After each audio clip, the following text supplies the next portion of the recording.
Charlie Vietch, I am making this video for you because you pissed me off with that last video that you made and like you posted up. It's just shit. And it's like, what's the point? I am like trying to expose my pedophile that I've just found in America. He's been on the list for 28 years. So you're the one of the people in my life, like one of my boyfriends. And so people, who's analysing me? Well, quite a lot of people are analysing me, but I'm trying to think, why? Is it a political thing that from Maggie Thatcher's government, she selected out children? Now, I grew up in a town called Dundee in Scotland, and it is known as a social experiment town on kids. It's like a poverty-stricken area, and it's a town full of single mothers with their children. So I am from that kind of background. And then Maggie Thatcher gives my mum a 2-bedroom flat for me and my sister and her in Dundee. And then all of a sudden, we're getting on fine. My mum works, she buys her own property. And then we're going to move to Glasgow, and my mum's going to be a fashion designer in Glasgow. And so we moved to Glasgow, and we're there not very long. And then this pedophile follows me, stalks me from the brownies, and comes in to knock on the door and ask my mother if we were interested in meeting other people in the area, meeting other kids. We'll go to this church and we will meet people. Did we get to that stage? No, we didn't get to that stage because the guy molested us. So that has traumatized me since I was a child. I went to court at age 9. So trust me, I've been getting analysed since this age. And then people are going to ask me, oh, what were you doing with your ex-boyfriend? Oh, he sells drugs. And I am like, well, I don't know, but I mean, everybody in Edinburgh, we're taking ecstasy and, we're going out and, they'll try this and that. And I'm like, well, I was a teenager going through a scene like everybody else. And then we all just split up, Edinburgh's like that, and then you just leave, you go off, you do different things. And then it's just got to this stage in my life where I'm really, really, really human trafficked.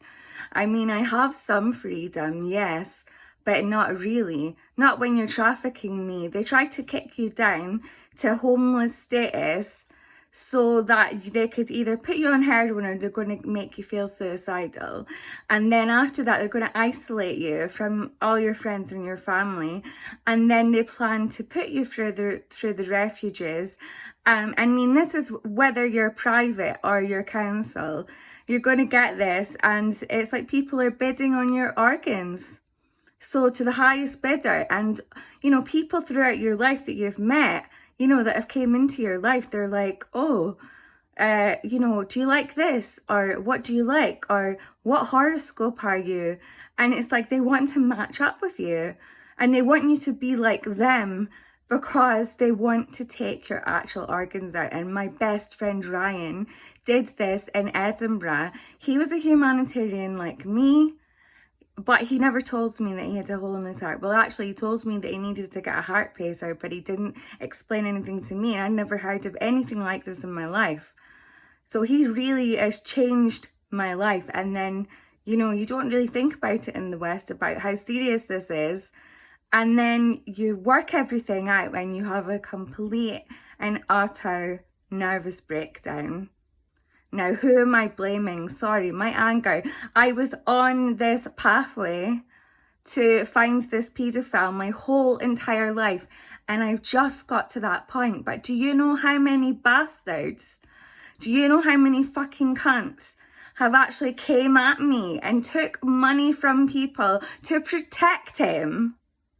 So many. So abused kids that have been molested are getting fucked over. Some pedophiles molest the kids and then they murder them. I wasn't murdered. I'm being sold for organs. So I have a lot of friends as well, a lot of people that would save me. So am I getting analysed? Well, yeah, because these people, like, who are doing the ethnical cleansing, they're hiding. They're hiding behind politics. So they're saying, oh, we're Marxists and this is what we're doing and everything. And they're lying. They're hiding something, and they're hiding the fact that they're in on the, it was the tax office that came up with this idea, or I don't know, was it just Maggie Thatcher? So that's what I'm dealing with, and I haven't made any videos because I have been busy doing other things, and sometimes I can't talk about a lot of things because you have to be professional about certain things in your life, especially but I just can't believe how many people are not talking about this or posting it up. The movies have been made, and I genuinely think all these directors have probably said all of this, but nothing's changed. Nothing has changed. So it's like, I've been trying to stop this and make people aware of it, but these bastards are still going to be like, oh, what are you talking about? What are you talking about? You're mental. Or they're going to be like, no, I need my child needs an organ. I don't care. I don't care. So for what reason are you going to hate them to kill them? So you go into a fascist tick list and you think, do you know what? If you're that fascist, could you have been related to a Nazi? So anyway, I'm just going to explain it like that as I'm relaxing here on a Saturday night. So this is for you, Charlie Vietch.